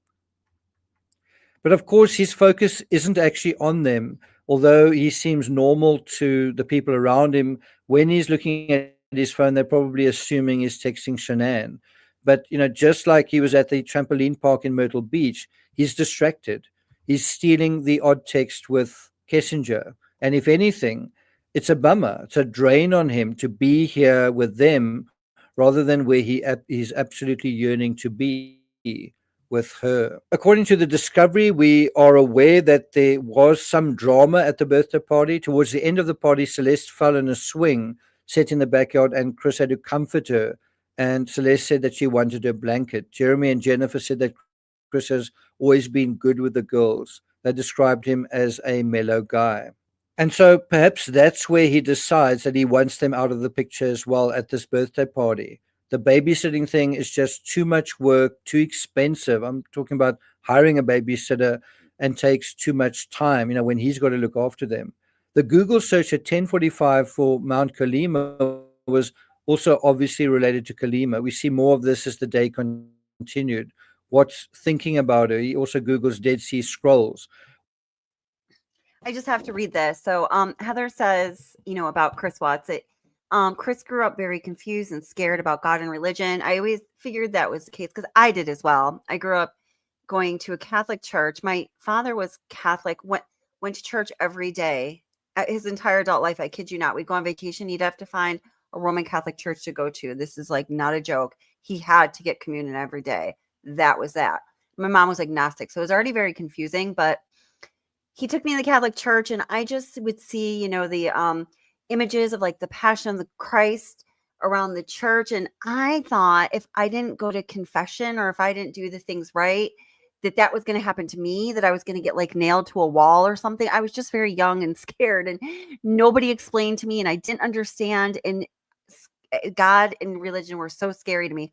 And when Cindy Watts told the story about Chris being in the bathroom crying and crying and crying and didn't know what, and that would also talk about going to church a couple sentences later, maybe I always figured that was the relationship he had, at least early on, with religion and God, and maybe perhaps his whole life. So thank you so much for sharing that. Watson Kessinger also exchanged text at the birthday party while he's there. That's another aspect covered in detail in the narratives. Let's look at some of those texts. 8:12, that's the 12th of August at 3:14 p.m. And that would be slap bang in the middle of the birthday party. He writes, "Nice, that sounds like a good time. I haven't seen an IMAX in a while." So she's talking about taking him to a movie. "Sounds like you're having a fun day with the folks. I'm still at the birthday party. Kids are soaked from water balloons."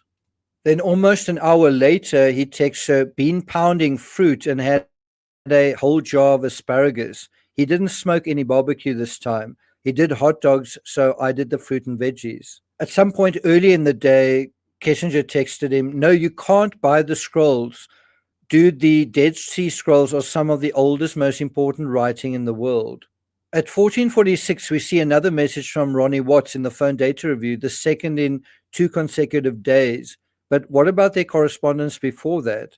At 16:56, Watts is still trying to sound like he knows something about geology to his new girlfriend.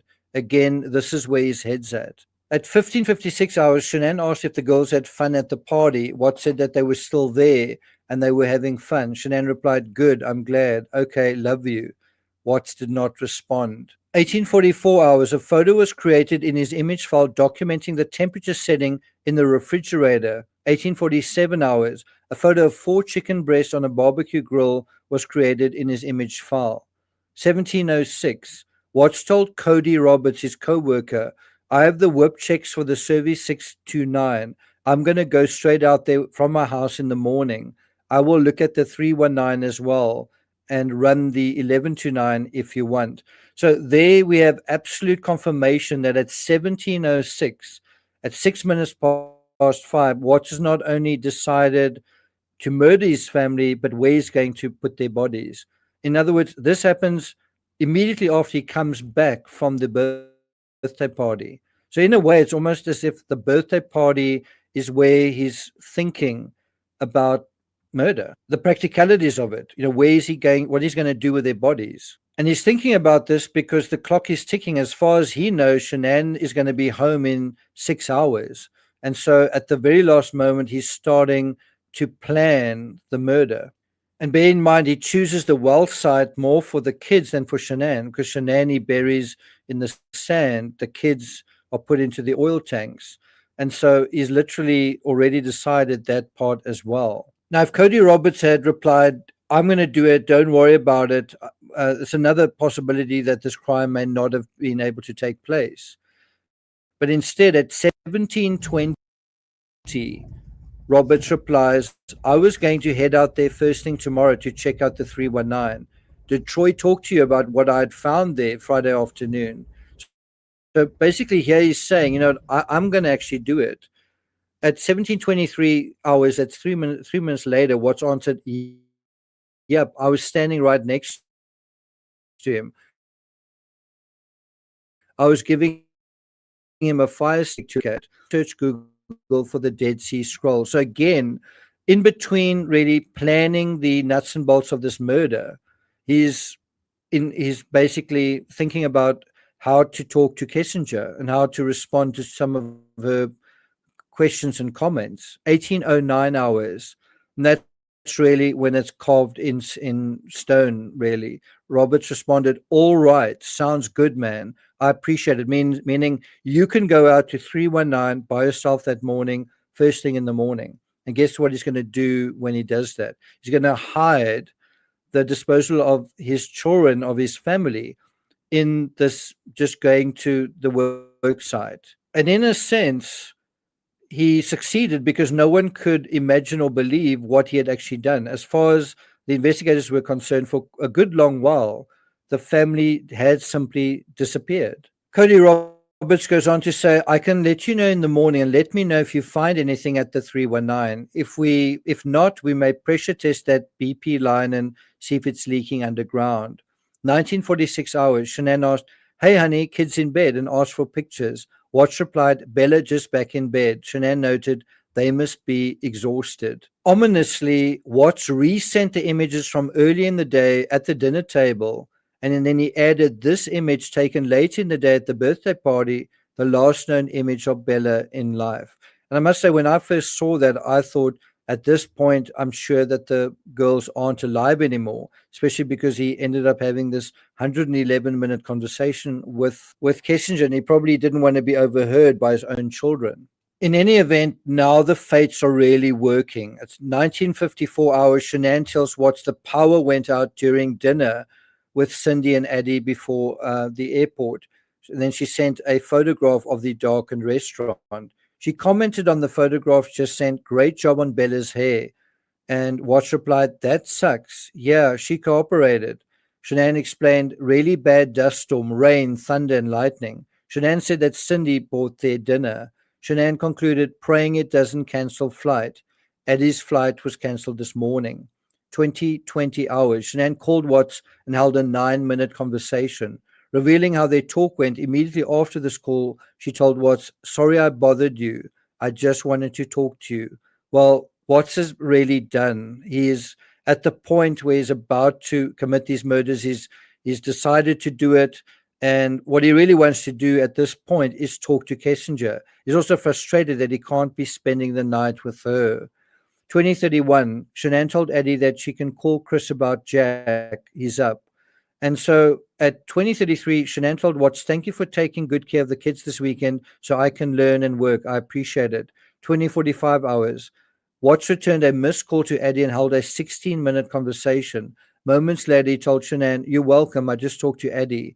In their follow-up messages, it's clear that Watts offered Addie mechanical advice on a car. So this is what he's doing on a Sunday night. And, instead of him talking to Shanann, he's talking to Eddie. Eddie is very aware of what's going on. And so one does wonder whether that was manufactured as well, where Shanann is trying to get Eddie's impression of Watts and whether she can pick up anything that's going on.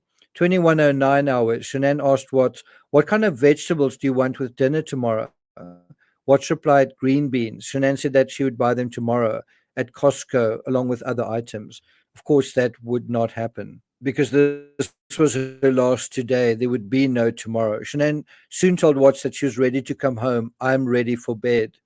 2111 hours. Shanann sent a message to Addie explaining the accompanying text that was what Shanann planned to tell Watts tomorrow night. The message read, "Can you please tell me something, because just like you, I'm in my head." So you can tell that Shanann is very aware that something's going on. "I try to fix things and make them better, and this is making me crazy. I know that you need time. I want to give you what you're asking for and respect your space. I need some time. This place that I'm in my head, is not a good place." Well, it certainly wasn't.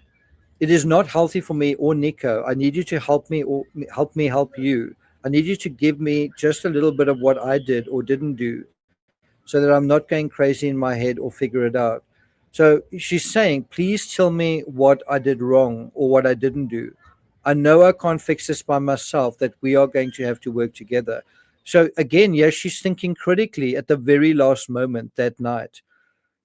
Let's sort out this problem. But, it's too late. He's already decided to murder them. 21:29 hours, Shanann made an unanswered call to Watts. 21:44. Why do you think that was an unanswered call? 21:44, Shanann told Watts, tried calling you to give you an update, was starting to board, and they announced that our crew isn't here yet, and it's going to be a minimum of an hour before they are here. And so at this time, Watts understood that Shanann would be on the flight, which meant the coast was clear for him to call Kessinger. And so even though she isn't on that flight, Watts isn't going to end the call with Kessinger. He really wants to be with her, physically with her, in bed at her home. The best that he can get is a 111-minute conversation. 21:45 hours, Shanann receives a calendar alert, flight 6149 from Phoenix to Denver. 23:21 hours, Watts finally replies. Why? Because he's had this conversation with Kessinger. And I think it's really interesting that it's not included in the phone data review. One actually has the idea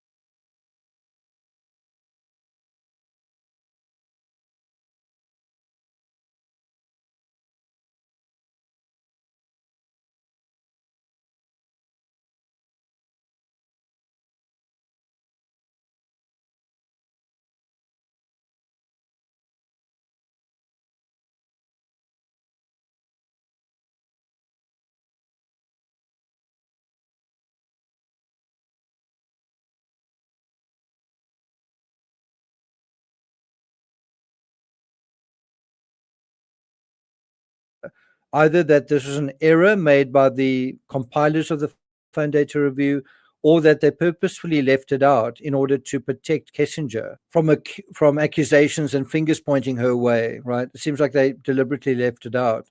Anyway, Watts finally replied, "Holy crap, sorry, I passed out on the couch. That's going to be late." And I think the terms he used there, he leaves on his phone. He knows that that's going to be recorded. And so it sounds very conversational, very familiar. But otherwise, he's ignored Shanann. So if we take Thank you for telling me my mic was muted. God, I did it again. So I was saying, even more than the 111-minute phone conversation not being on the timeline in the discovery, we talk about that a lot in this channel. It's even more than that. Nicole Kessinger is completely not on the timeline, is not anywhere in the discovery from Saturday after their date at the Lazy Dog. 2 minutes later, right as Chris Watts leaves, she Googles Chris Watts, Shanann Watts, Ronnie Watts, 25 Saratoga Trail. And then for almost 48 hours, well, it's more like 40 hours, she is nowhere to be found in the Discovery timeline. It's just so crazy. She's free and clear for all of that time right around the murders. Pretty curious now, isn't it? take the phone data review at face value and we don't think critically about it, it's a little anomaly for which there might be a few explanations. The fact that Watts takes 90 minutes to respond to a text. Perhaps he did pass out on the couch. Is that right? Did he pass out on the couch like he said? Actually, no. Missing from the phone data review are Kessinger's calls, including arguably the most material phone call of the entire case. This one, lasting 111 minutes at 21:21. Bear in mind, Watts calls Kessinger, not the other way around. Well, that brings us to the end of August 12th, and you can see just how important the phone data review is, going all the way back to July, even before that, June as well. And I hope while we've done this review, you've realized the significance of context and how it plays out into motive and the execution of a crime. Thank you very much for listening to the series. Take care, and I'll see you guys next time.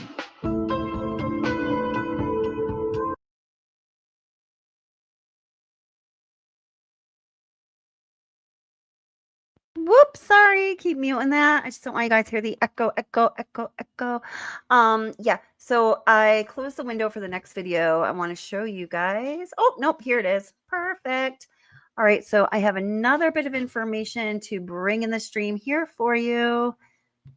Great comments, great conversation. Thank you guys so much. I'm trying to highlight and pin as many of them as I can on the screen.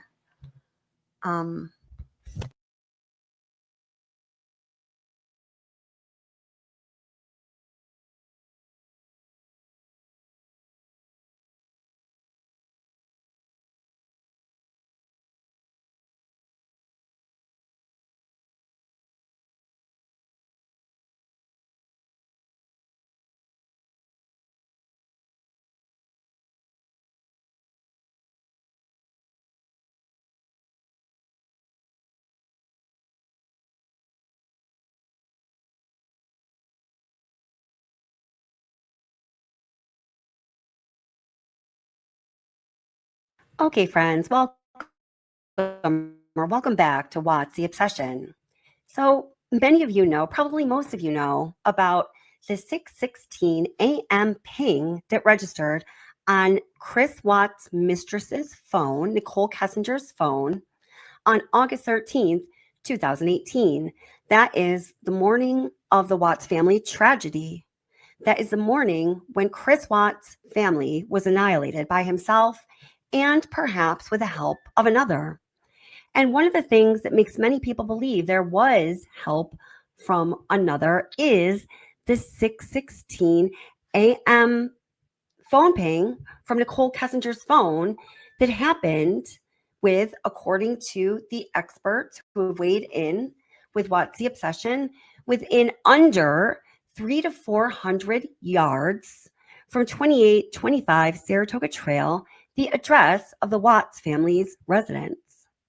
And although this is compelling evidence towards the possibility or probability or definitive understanding that Nicole Kessinger was a criminal part of this tragedy, we must remember that that 6:16 a.m. phone ping is not the only piece of evidence, even just from the discovery around the time of the murders, that is highly incriminating towards Nicole Kessinger.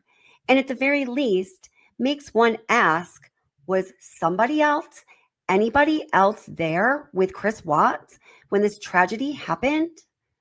Among those pieces of evidence that we can look to and we will cover in this video are the Vivint alerts, the home router's phone log for the Watts family at 2825 Saratoga Trail, and a mysterious vehicle that was captured on neighbor Nate's security camera footage right after the 111-minute phone call between Chris Watts and Nicole Kessinger ended. Regarding the Watts family's home router log of devices that connected to it, I'm just going to read through some interesting information, and we're going to give it a little more context when we talk about neighbor Nate's security camera footage in just a moment. So on Sunday, 8/12, the day before the murders, at 12:15 p.m., Chris' personal phone connects to the home router. It does not connect again until 9 o'clock and 45 seconds p.m. And many people say, well, this means Chris Watts didn't get home until 9 p.m., giving evidence in their minds that after he took Bella and Celeste to the birthday party at the Lindstrom's house, he went somewhere else and not just home, perhaps out to serve 319 then. I'm not sure if I believe that is what it means because, quite honestly, I don't understand enough about when and why a device connects to a specific router. But again, we're going to get into more detail on that in just a moment. And then again, at 11:20 p.m., twice, 11:20 and 35 seconds, and then 36 seconds, Chris's personal phone connects to the home router. And this is just 2 minutes after the 111-minute phone conversation between he and Nicole Kessinger ends. We then see that Chris's personal phone connects to the home router at the following times: 1:11 a.m., 1:32 a.m., 1:35 a.m. Then Shanann's personal phone connects with the Watts family home router when she arrives home at 1:48 a.m. after Nicole Utoff drops her off at her house. Then, very interestingly, at 5:25 a.m., an unknown Apple device connects to their home router at 5:25 a.m. That's interesting, right? Now, some people have suggested that unknown device might be Shanann's Apple Watch, but I don't think that's the case. First of all, because the authorities had the Apple Watch and would have known that's what it was. But we also have this, another instance of that unknown device connecting to the home router. So it's on Sunday, August 12th, the day before the murders. We have Chris Watts' work phone connecting to the home router at 9:26, 9:29, and again at 9:29. Then at 10:20 a.m., an unknown Apple device connects to the home router. And I believe it's the same device because it has the same MAC address. So on this day,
is Sunday, August 12th, in the morning, it should have only been Chris and the girls, Bella and Celeste.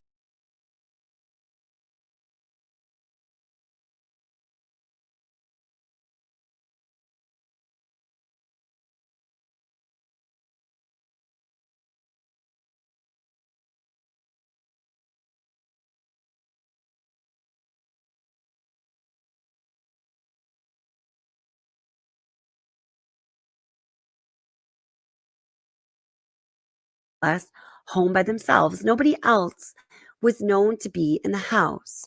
So, what is this unknown Apple device connecting to the Watts home router, and to whom does that device belong? Considering that that unknown device connected to the Watts home router at 5:25 a.m. on the morning of the murders at 5:25 a.m.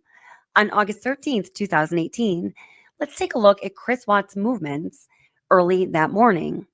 So we can see by looking at this time log provided from Anadarko of the geotab information on Chris Watts' work truck that he starts his truck at 5:18 a.m. at 28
2825 Saratoga Trail. We then know that Chris Watts takes several trips back and forth to the house, loading his work truck with something and doing God knows what. We know this because we see this happening on Nate's security camera footage that the whole world has seen. Now, we also know from this information. Shit.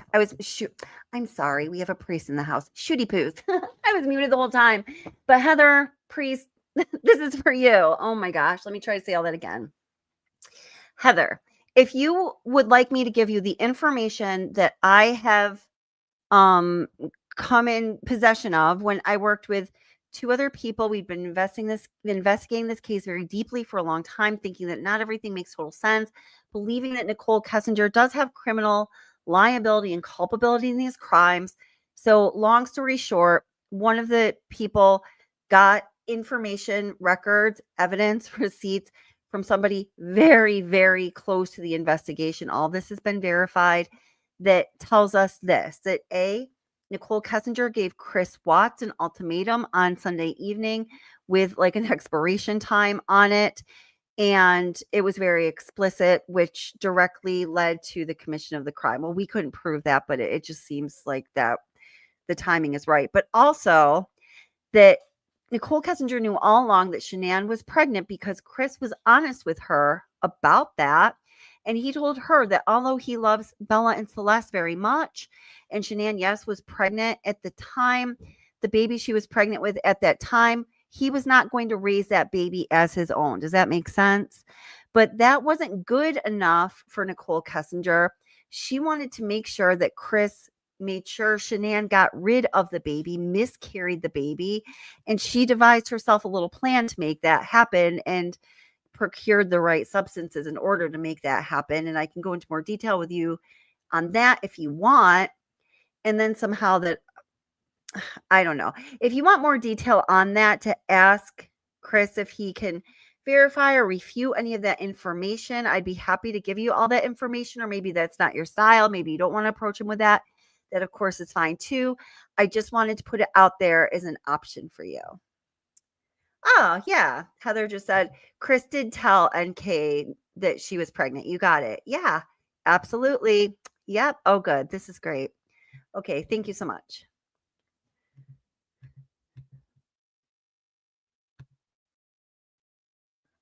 Provided for Men in Darko that Chris Watts leaves 2825 Saratoga Trail at 5:46 a.m. He then drives to Survey 319, arriving there at 6:53 a.m. So it is right between the times when Chris Watts starts his work truck at 5:18 a.m. and when he leaves his house at 5:46 a.m. does this unknown Apple device connect to the Watts home router. That really gives you something to think about now, doesn't it? So next, there's some interesting information about the Vivint home security alert system. Now, the Watts had sensors on all their garage doors, the door from the garage to the mudroom, the basement door, the back sliding door, the front door, and there were not any sensors on the windows. And as far as motion sensors go, so anytime a door was open or closed with those sensors on them that I just mentioned, an alert would go off. Motion sensors were located in the right-hand corner of the living room area and in the basement. And there were entrance access via key code on a keypad for the garage door and the front door. Now, the way that the system works is the Vivint logs events and it alerts when all doors are open that have the sensors on them, as I mentioned, and it alerts if a door is not closed within a certain time frame that's been set on the control panel. And it logs all motion as an event. So when we look at the Vivint activity log for Monday, August 13th, we see at 1:48 a.m., Vivint logs Shanann opening the door.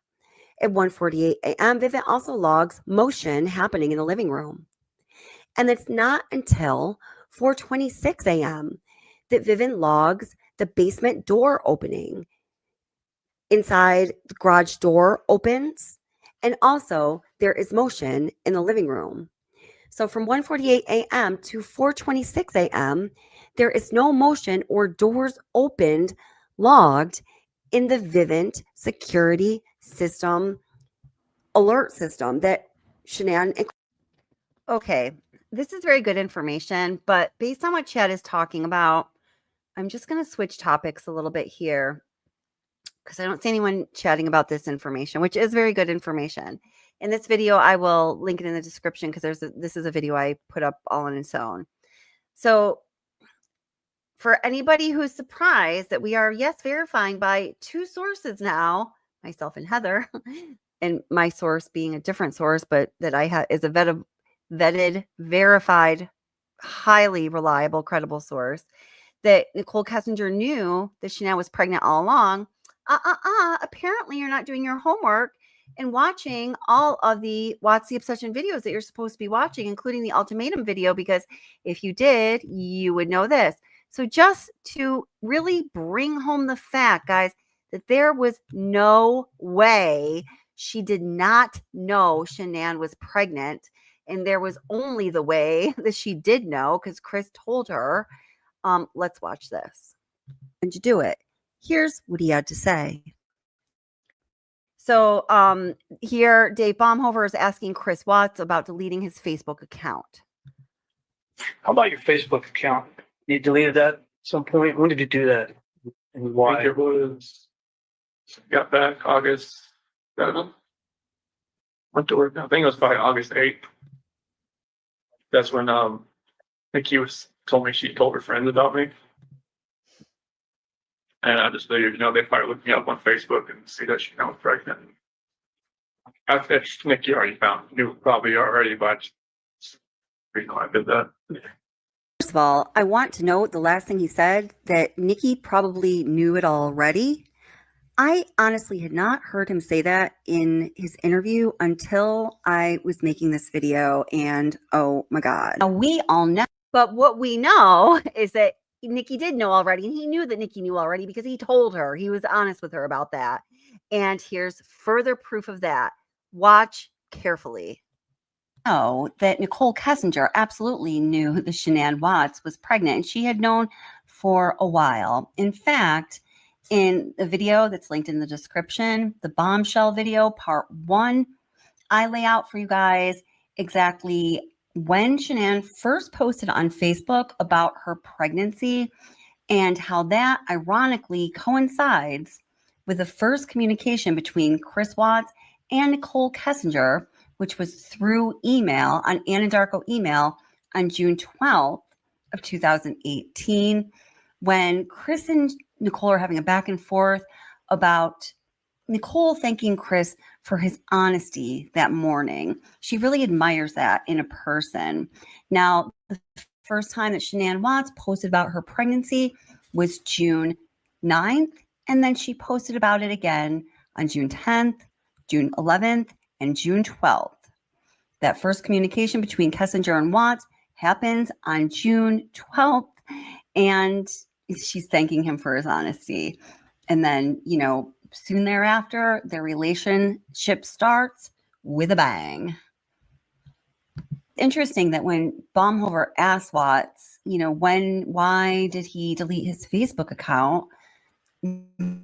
Watts just readily available for, he knows that it was August 8th. At that point, that was 6 months ago, but he knows that it was August 8th because August 8th, that day, and the events of that day are indelibly marked in Chris Watts' mind. And I bet he remembers almost all of the details of that day because it was quite eventful for him. Now, it's also corroborated through the discovery files that Chris Watts deleted his Facebook account on August 8th because it's the next day, early in the day, on August 9th, that Shanann asked him, why did you delete your Facebook account? It's in their text messages. Well, on her phone, but not his, because he had erased the messages from her on his phone, and he doesn't reply. And then his dad, Ronnie Watts, on the 10th, probably Ronnie not checking Facebook nearly as frequently as Shanann, notices the following day, asks Watts if he deleted his Facebook account, and he remarks that, yeah, it's gone. He's liberated. Well, August 8th is the day he deleted his Facebook account. According to him, it's because on that day, Kessinger told him that she, for the first time, told her friends about him. So he didn't want Nicole Kessinger's friends to find his Facebook page and find out that his wife was pregnant. Not just that he had a wife, but that the wife was pregnant. But he fixed that Kessinger already knew that. And also, guys, if it is true that Nicole Kessinger knew that Chris Watts' wife, Shanann, was pregnant when they exchanged their first email correspondence on June 12th over Anandarko email, just think of the implications. That would mean. Okay, so again, just to reiterate, Shanann posted about her pregnancy on June 9th, June 10th, June 11th, and 12th, video and photo posts. She posted about her pregnancy 4 consecutive days, June 9th, June 10th, June 11th, and 12th. The first email between Kessinger and Watts was on June 12th. That 4th of the 4 consecutive days, Shanann posted about her pregnancy. And what was the content of the very first email between Kessinger and Watts? Kessinger is thanking Watts for his honesty. Okay? I mean, there's really not much left to the imagination to logically fill in there, right? Right.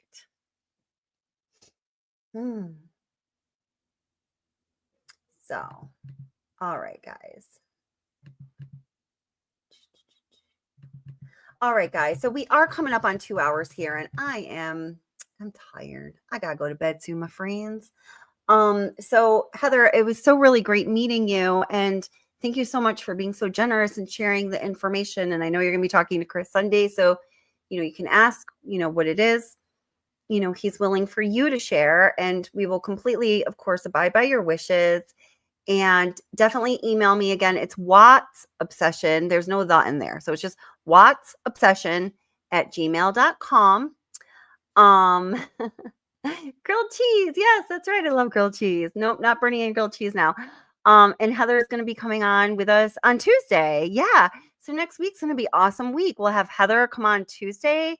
Heather, who's in correspondence with Chris Watts. It sounds like has been for a while. Awesome. Cool. Yes. And then Kathleen McKenna-Hudson, who's here in chat right now too, is our true crime author who's going to be on live to discuss her new book series and her new book in the book series all about Nicole Kessinger, The Girls of Summer. So, woo. Yeah. And hey, Edward, I never got to say hello to you earlier. Edward says, this added a bit more for me regarding how this all fits together. Awesome. Good. That's exactly what we are trying to do. Oh, Discord is crazy, Heather. Cuff you here runs our Watts the Obsession Discord, and it's great, and everybody should go join it. And Cuff you just put the link there, but I'm still learning how to use it appropriately. But it's really awesome. You can talk about a number of different topics and cases. In this case, of a true crime channel. So it's awesome. Yeah, oh my gosh. And where you can get the book? Amazon. Yeah, Amazon, definitely. And I will post a link to where you can purchase the books, Kathleen's books on Amazon in the description now. Yeah. MH, Kathleen, the author, is going to be a week from today, next Friday. Yeah. Awesome. Okay, guys. All right. So I'm going to wrap it up. But thank you guys so much for being here. I appreciate all of you. Please do hit the like, do that YouTube thing, do the thing, do the dang thing.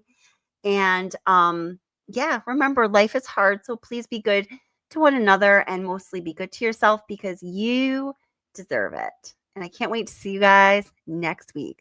Oh, and I just dropped 2 new Watts videos. One about the early life of Shanann Watts, another one about Chris Watts, and also a couple Idaho videos. So go check those out too. So I'm here with my little munchkins. Hopefully this goes well. I'm gonna, hold on girls. Hold on. Girls.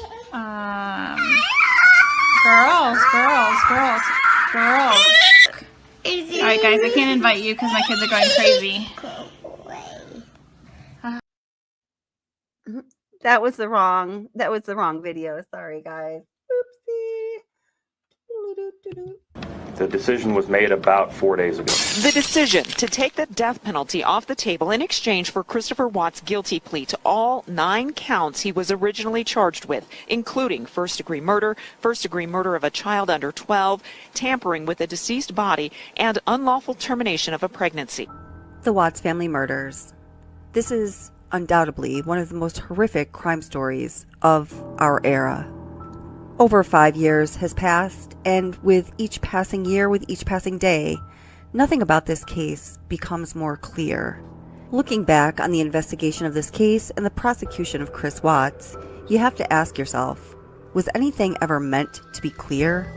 Was justice ever meant to be achieved?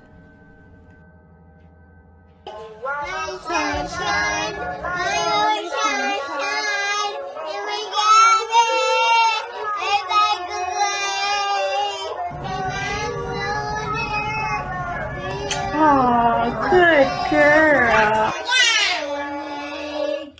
Oh, I love it. Good job. High five, baby. I will stay with her. Don't kick her away.